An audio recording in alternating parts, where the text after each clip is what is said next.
Published 2046 EDT, 8 October 2017. Updated 2105 EDT, 8 October 2017. There's a simple reason why Louis Theroux's shtick, his deadpan innocence, works so well in America. They think he's a cute Brit. Riding in the back of a car in Dark State's BBC Two, driven by a grinning heroin addict called Petty Betty, he asked her, "What should I call you, Petty, or Betty, or something else?" She thought that was sweetly funny. Let's see him try the same line on Dog Breath Deirdre from Glasgow and count how many seconds the interview lasts. This three-part series, made by the BBC Studios documentary unit, and thus funded by the Beebs license payers, explores the underbelly of U.S. society. Louis Theroux Pictured has a new three-part BBC documentary on heroin addicts in the United States called Dark States. It can be fascinating, but it's undeniably remote. The first show, Heroin Town, focused on drug addiction in the Appalachian community of Huntington, West Virginia. Why can't Louis confront the synthetic spice epidemic in Liverpool or Cardiff instead? There's a counter-argument, of course.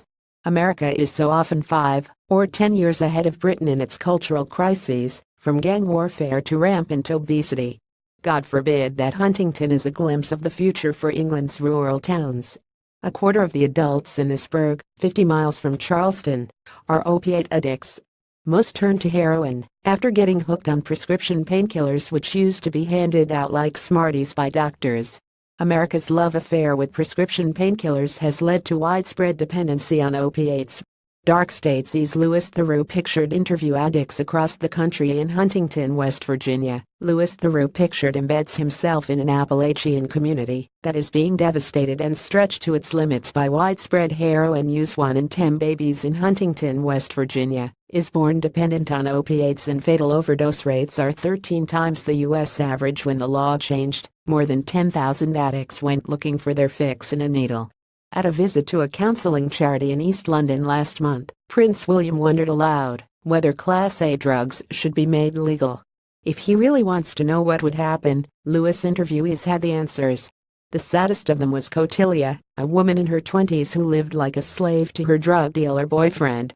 He beat her, breaking her nose and fracturing her spine, but she kept crawling back to him for heroin, even stealing from her elderly dad, who plainly would have given his life to wean her off the addiction.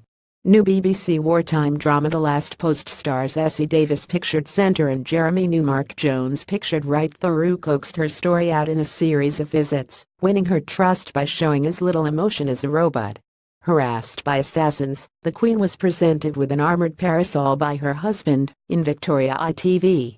It was fringed in chainmail. Could be handy at Ascot, now that Lady's Day has turned so rough. In his precise questions he never ums or errs. His flat voice masks any reaction, and he doesn't attempt to befriend his subjects. It's very different from his original Weird Weekends technique, when he played for laughs as he cozied up to people such as Jimmy Savile. Jessica Rain's military wife Alison, stuck on a dusty army base in 40°C heat on The Last Post BBC One, is deadening her emotions and reactions with gin. She needs a bottle or so every 20 minutes to cope with the ludicrous melodrama of Peter Moffat's story. This week, an American female war reporter turned up to photograph a secret mission by Special Forces. The new series stars Jessica Rain Pictured Right as Alison Laithwaite and Stephen Campbell Moore as Lieutenant Ed Laithwaite Pictured Left missed most of it. The intrepid brunette was too busy purring at the men as she rubbed sun cream into their shoulders. All the SAS troops were wiped out by a handful of surly Arab terrorists, mostly because they tended to stand around having leisurely chats while under fire. It does make you wonder what they are teaching in Hereford. Fiction doesn't have to reflect combat with total accuracy, of course, but none of the cast even looks or moves like a soldier. When they walk, they're never in step. They slouch and move lazily. Funnily enough, they look very like actors. There are strong performances from Chris Riley and Ben Miles, though. The Last Post is rot, but it's not utter rot. The series is set in the mid-60s and features a unit of Royal Military Police officers and their families who have to deal with the challenges of politics, love and war in British-controlled Aden. Pictured as Essie Davis's character Martha Franklin,